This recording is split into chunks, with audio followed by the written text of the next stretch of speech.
Bonjour à tous, bienvenue dans ce nouveau numéro de Dimanche en politique. Mon invité cette semaine est l'ancien président du conseil départemental de la Vienne et nouveau sénateur de la Vienne, Bruno Belin. Bonjour, sénateur Les Républicains.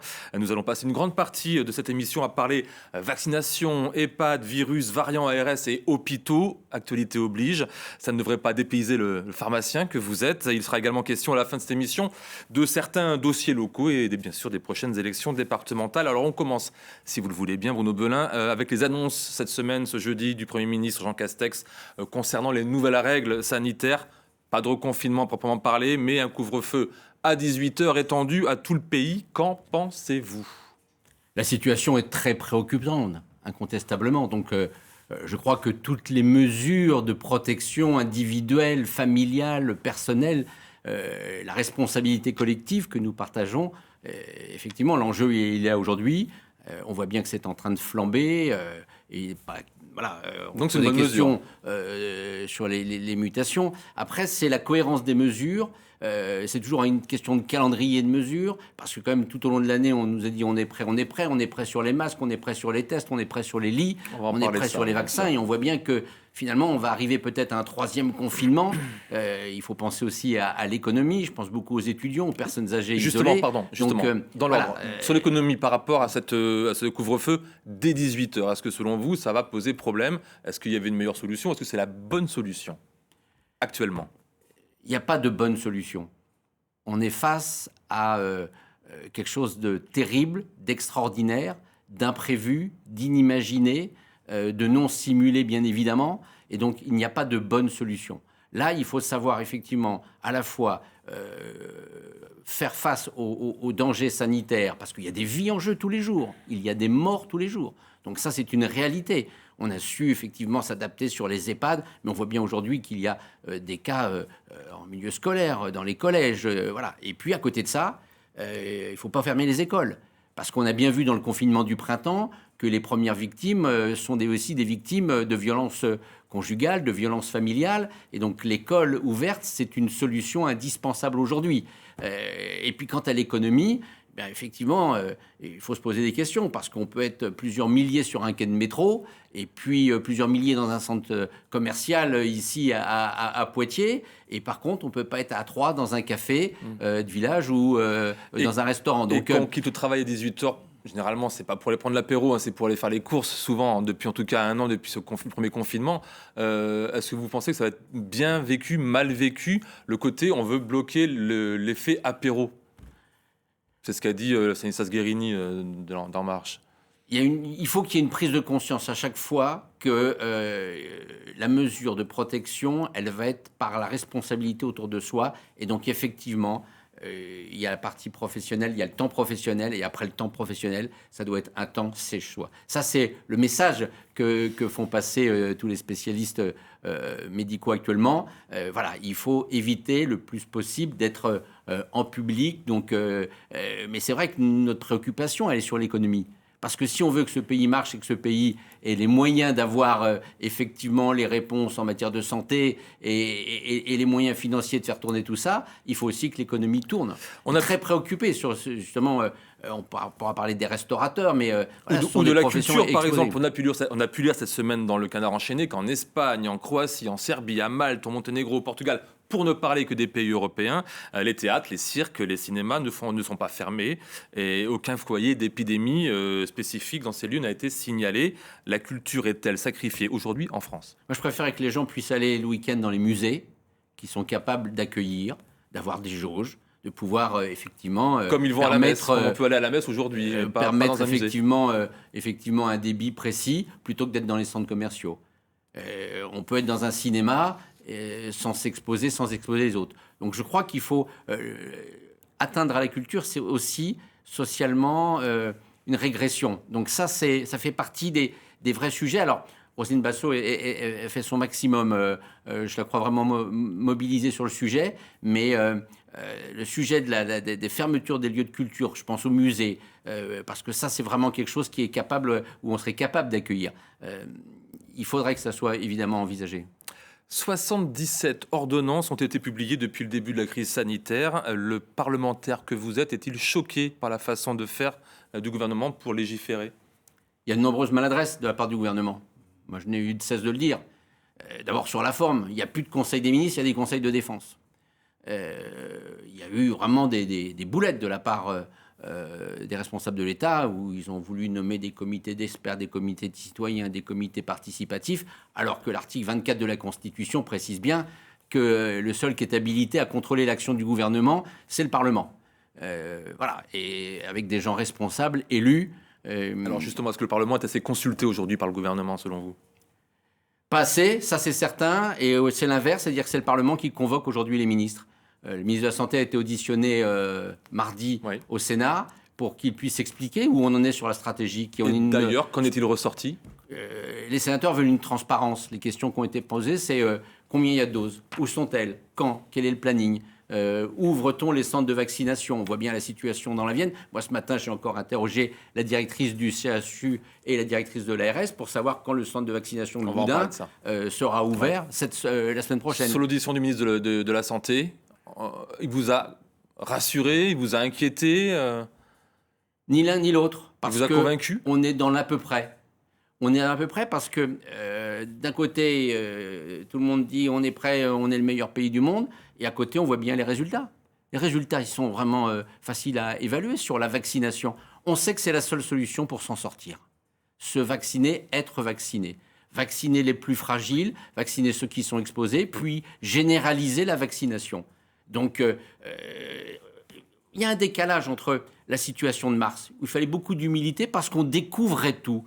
On était face à des choses que personne n'imaginait. Moi, je me rappellerai toujours cette soirée du 15 mars où on découvrait des annonces que personne n'avait jamais imaginées dans ces modèles. Là, ça fait des mois qu'on sait que la solution, ça va être un jour le vaccin. Il faut saluer les laboratoires qui, en quelques mois, ont mis au point un vaccin. On n'est pas aujourd'hui foutu dans le 5e pays du monde de le distribuer partout sur le territoire. On va en parler justement. Il y a bien une impréparation de logistique et de réalité de terrain. Sur la lenteur du plan vaccination, en tout cas, vous dites qu'il y a quoi? Il y a mal donne, il y a erreur, il y a faute. Il y a impréparation, c'est certain. Il y a impréparation.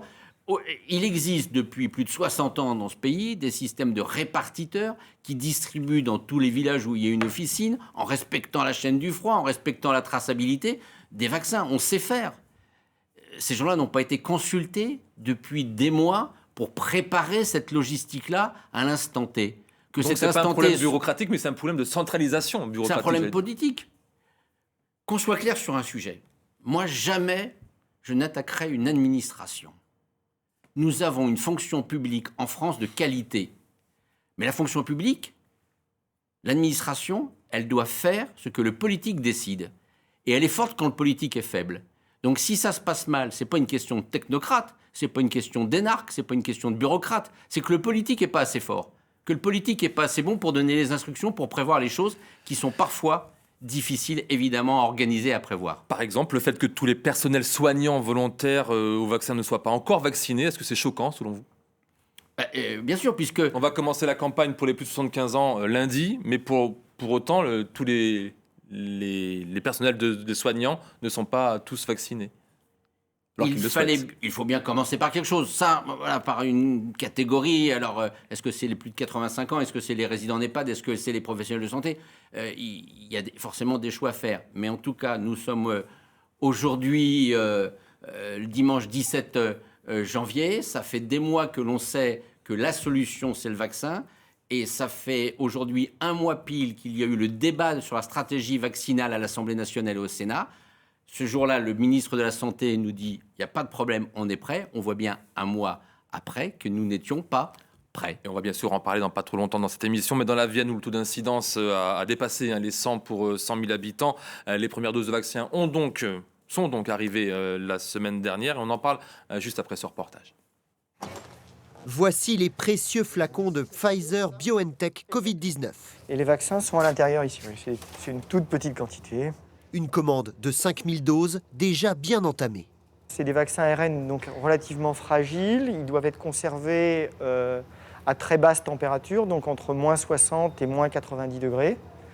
Et ensuite, au fur et à mesure des besoins, on pourra les décongeler pour être utilisés. La phase de décongélation se passe ici, dans cette chambre froide, entre -4 et -8 degrés. À l'intérieur du récipient, 5 doses de vaccin, utilisables pendant 5 jours maximum. À partir du moment où on le décongèle, on lui donne une nouvelle péremption qui est donc jusqu'au 11 à 15h04, qui est l'heure à laquelle on l'a décongelé aujourd'hui. 5000 doses doivent être livrées chaque semaine au centre hospitalier de Poitiers, destinées ensuite aux résidents et au personnel de plus de 50 ans. Nous avons une première étape pour une première vaccination. Nous reconvoquons les personnes que nous avons vues ou les résidents pour une deuxième étape, 3 semaines après. Et donc voilà, nous nous inscrivons dans la durée. Selon la direction, le taux de refus de la vaccination est pour le moment très faible au sein du personnel soignant. Retour sur le plateau du Dimanche en politique avec Bruno Belin, sénateur Les Républicains de la Vienne et pharmacien. Je dis parce que c'est vrai que c'est important, votre parole est... Voilà, vous avez une expérience particulière du domaine de la santé, en tout cas une expérience double, alors que commencent demain les vaccinations pour toute personne de plus de 75 ans. Seuls 5 centres de vaccination existent dans le département de la Vienne. Est-ce que c'est normal ? C'est insuffisant. C'est insuffisant. Imaginez, nous sommes 440 000 habitants, s'il faut vacciner à la moitié de la population, ce qui est l'objectif au niveau national, c'est insuffisant. Il n'y aura pas les débits, donc voilà, il va falloir avoir recours à d'autres solutions, les médecins généralistes, les pharmaciens d'officine qui savent faire. Ça fait plusieurs années que nous pratiquons la vaccination anti-grippe, donc les équipes pourquoi, sont justement, complètement... excusez-moi, mais on n'arrive pas à comprendre pourquoi on peut vacciner de la grippe contre la grippe dans les pharmacies et pourquoi pas aujourd'hui déjà le Covid. Ben oui, pourquoi ? Et nous le revendiquons.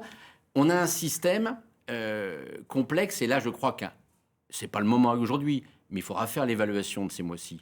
Et sur le reportage que vous avez présenté, on voit bien d'un côté des vaccins arrivent et sont sous la responsabilité du CHU, alors que la politique de santé publique est sous la responsabilité des agences régionales de santé. Donc voilà, il peut y avoir des fois des conflits d'administration. Et c'est ça. Et alors que le ministre, mercredi, aux questions au gouvernement, a répondu en citant 5 fois les pharmaciens, qu'il allait permettre aux pharmaciens d'officine, il y a 22 000 officines en France, et vous en avez une tous à 10 minutes de chez vous, il y a un de pouvoir calendrier vacciner. Et nous attendons ce calendrier. Alors après, il y a effectivement, c'est la réponse du produit, mais nous savons faire, c'est pas nouveau. Qu'un produit soit stocké à moins 79 degrés, comme on l'a vu là à la pharmacie de l'hôpital, et quand il sort, mon confrère Mathieu Biet l'a bien expliqué, on a une nouvelle péremption de 5 jours pour avoir une chaîne de froid qui va se respecter. Donc la gestion de stock, on sait faire, la rotation de stock, la chaîne du froid, tout ça, on sait faire. Et puis que les gens puissent se faire vacciner, évidemment, au bout, dans leur quartier, évidemment, on est disponible, comme on le fait aujourd'hui, sur les tests antigéniques. C'est essentiel, ça fait partie de notre rôle de santé publique. Nous revendiquons, nous, pharmaciens d'officine, mais il faut associer aussi les infirmiers libéraux, les médecins généralistes.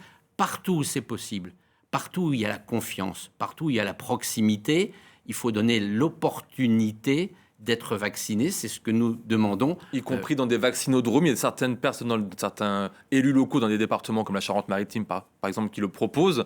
Est-ce qu'il faut trouver d'autres solutions, je sais pas, avec des salles des fêtes, des lycées, voilà.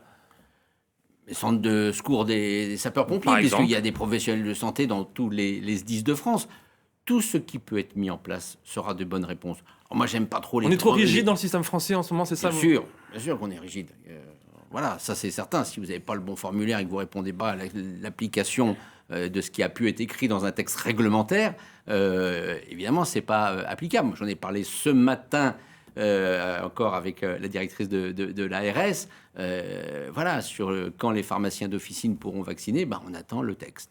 La vaccination a commencé donc depuis 10 jours dans les EHPAD de la Vienne. On vous a même vu vous-même apporter les vaccins dans celui de votre commune de Mont-sur-Gaine où vous êtes pharmacien. C'était le 6 janvier dernier, un établissement où sévissait un foyer épidémique. Tous les observateurs nous ont dit qu'il y a eu une véritable course-poursuite, Bruno Belin, entre vous et le député Nicolas Turquois pour être celui qui allait débloquer la situation le plus vite possible pour permettre à ce que ces vaccins arrivent à l'EHPAD. Alors qu'il n'était pas au préalable dans la liste prioritaire. Est-ce que c'est ça la politique ? Ce qu'il y a eu ce jour-là où ces jours-là, avec Nicolas Turquois, ça a été justement l'addition de volonté et de l'efficacité. L'addition ou la division? L'addition. Ça n'a pas été fait en façon concertée, visiblement. On s'est appelé plusieurs fois. Et on l'a fait chacun avec nos responsabilités.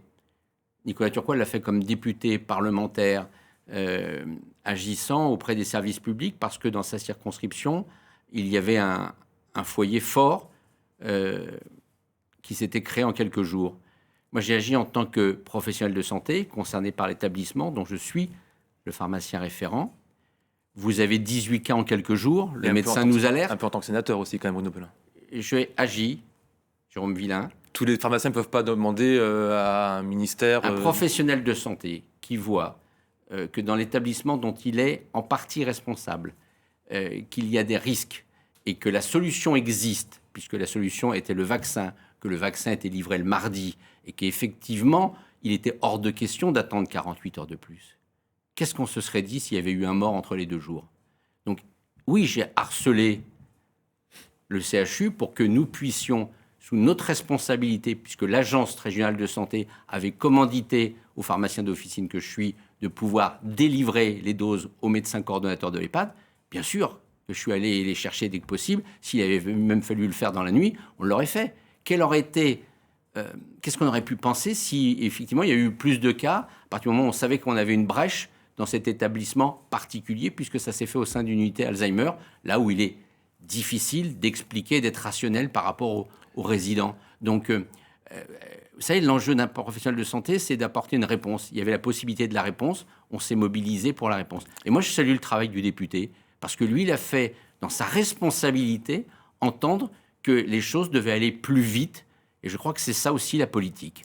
Le vaccin anti-Covid, Bruno Belin, vous le savez, ne fait pas l'unanimité en France. Que dites-vous à celles et ceux qui ne sont pas anti-vaccins, mais qui se posent des questions quant au manque de recul sur les effets à moyen ou long terme de ce vaccin sur le corps humain?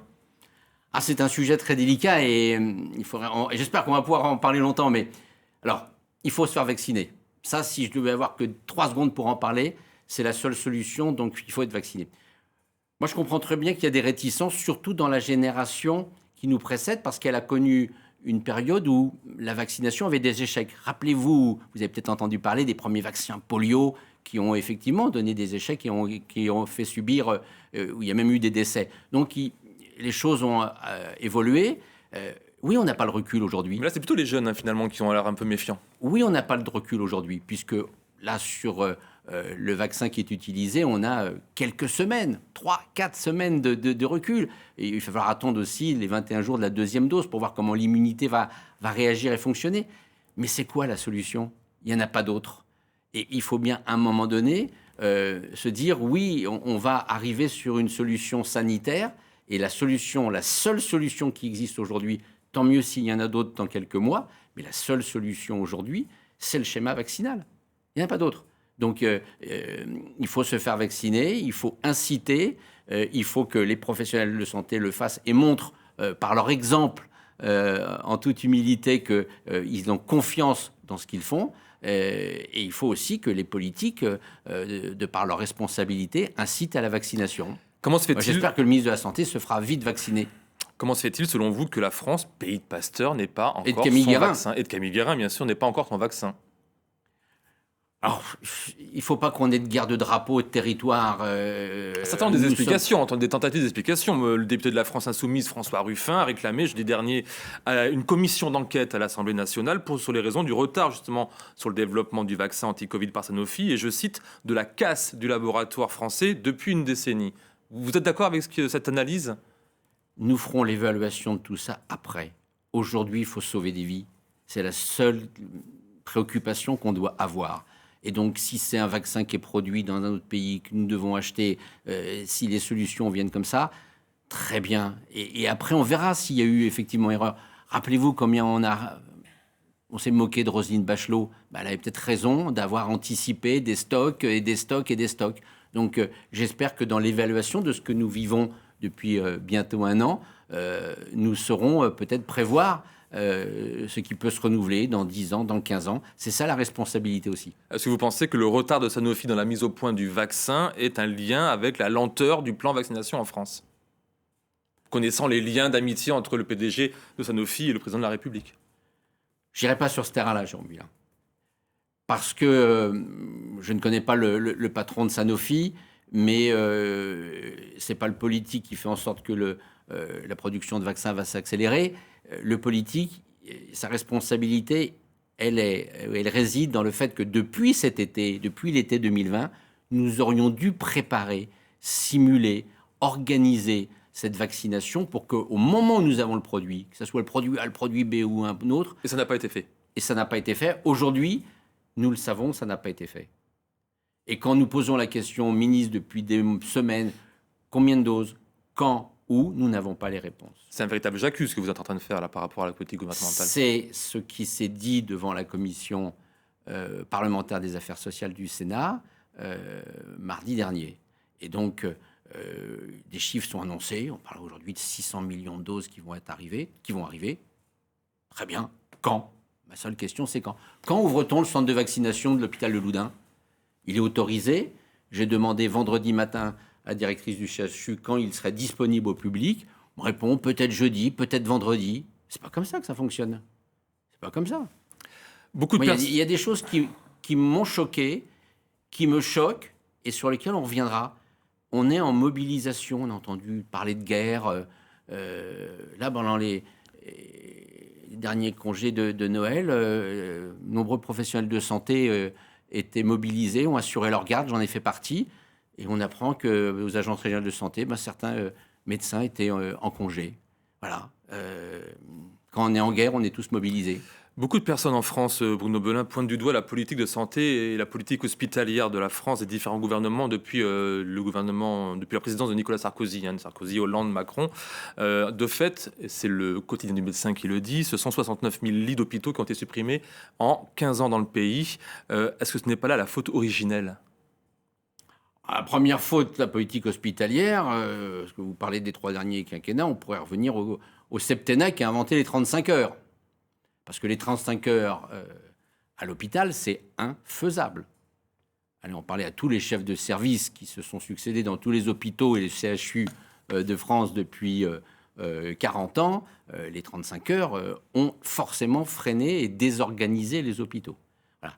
Et là, je reviens toujours à la même chose. Il faudra sans doute évaluer un jour notre organisation des CHU en France. La politique d'économie depuis 15 ans. Bien évidemment. En 2008, nous sommes à un déficit budgétaire d'assurance maladie de l'ordre de 12 milliards. Nous étions revenus en 2005 à 5 milliards. C'est une dette que nous faisons supporter, évidemment, dans notre quotidien et puis aux générations qui vont nous succéder. Là, nous avons un projet de loi de finances et sécurité sociale pour 2021 qui a été voté, qui prévoit déjà un déficit de l'ordre de presque 50 milliards. Donc la question budgétaire a toujours été un frein. Alors, vous vous rendez compte que cette question-là, elle est arrivée jusqu'à expliquer qu'on avait des stocks limités de curares au moment où il fallait, en réanimation, sauver des vies. Puisqu'on parle de budget, Bruno Belin, on va parler un peu du département rapidement. Il nous reste 3 minutes. Les conséquences économiques et sociales de la crise sanitaire sont et seront énormes. Vous êtes toujours conseiller départemental de la Vienne. Les recettes sont en baisse, les dépenses en forte hausse, surtout en concernant la solidarité. Allons-nous tout droit vers une hausse importante de la fiscalité pour le budget 2022 ? Non, puisqu'il n'y a plus de fiscalité sur les départements. Il n'y a plus d'impôts. Il n'y a plus de taxes foncières, puisque la suppression de la taxe d'habitation, alors est-ce que c'est bien ou pas bien au profit des communes ? Il y a eu un transfert de ce qu'on appelle la taxe sur le foncier bâti des départements aux communes, et les départements vont percevoir de l'État un transfert de TVA. Donc il n'y a plus le levier de la fiscalité, qui est un vrai débat sur l'autonomie financière des collectivités locales. On va vers quoi, un dépôt de bilan des départements ? Certains départements sont en grande difficulté, oui. Certains départements sont en très grande difficulté. Et la Vienne ? La Vienne alors on dit toujours que la Vienne est atypique parce que la Vienne a su privilégier depuis toujours l'investissement. C'est ce que nous avons fait avec Alain Fouché, Claude Berthaud, et c'est ce que continue à faire Alain Pichon dans son budget 2021. L'investissement, c'est essentiel parce que les projets permettent justement la création de valeur ajoutée. Donc on continue. Bien sûr. La politique d'investissement. Il faut. Et j'espère que là, on va bientôt avoir un temps démocratique fort, sans doute fin juin 2021, nous devrons, avec Alain Pichon, avec l'ensemble de celles et ceux qui seront à nos côtés, proposer des projets. Parce que quand vous créez de la valeur ajoutée, quand nous créons avec Pascal Moreau le dispositif d'actifs auprès des communes, Flash, pour qu'ils tout de suite ils fassent des travaux ou des projets à la sortie des élections municipales de 2020. C'est 3,5 millions de travaux qui sont allés aux entreprises locales. Et donc ça a permis de créer évidemment de l'économie et de l'emploi de proximité, il fallait bien en sauver. Plus qu'une minute, je voulais absolument qu'on parle du dossier de l'aéroport Poitiers-Biard avec la nouvelle majorité municipale conduite par Léo Normand conduit à Poitiers, la nouvelle présidente de Grand Poitiers, Florence Jardin. L'avenir de l'aéroport est-il compromis selon vous ? Non, parce qu'avec Florence Jardin, je sais et puis Pascal Moreau pour le département, nous sommes entre des personnes qui ont envie de parler, d'être efficaces au service d'un territoire. Et l'aéroport est utile pour Poitiers. Il est utile parce qu'il continue à concourir à la renommée, à l'attractivité de Poitiers. Poitiers, c'est pas n'importe quelle ville. Grand Poitiers, ça compte. Sur toutes les cartes de France, on voit tout de suite où est Poitiers. Et à côté de ça, on connaît l'utilité de l'aéroport. 98 transferts de greffe durant l'année de 2020. Les transferts sanitaires que nous avons faits dès le mois de mai avec ma collègue présidente du Haut-Rhin à l'époque, ça a pu être fait parce que l'aéroport est H24, parce que l'aéroport a aussi toutes les infrastructures pour pouvoir accueillir. Et donc, c'est ça qu'il faut maintenir. Et pour le maintenir, il faut qu'il y ait de l'activité. Pour qu'il y ait de l'activité, il faut que les collectivités soient mobilisées. Message envoyé à Florence Jardin. Merci beaucoup, Bruno Belin. C'est la fin de cette émission. Merci d'avoir accepté notre invitation. Pour voir ou revoir ce numéro de Dimanche en politique, il vous suffit, vous le savez, de vous rendre sur notre site internet. La semaine prochaine, je recevrai le député d'hiver gauche de la 3e circonscription de la Vienne, Jean-Michel Clément. Pour leur place au journal régional. Excellente journée à toutes et à tous et à dimanche prochain.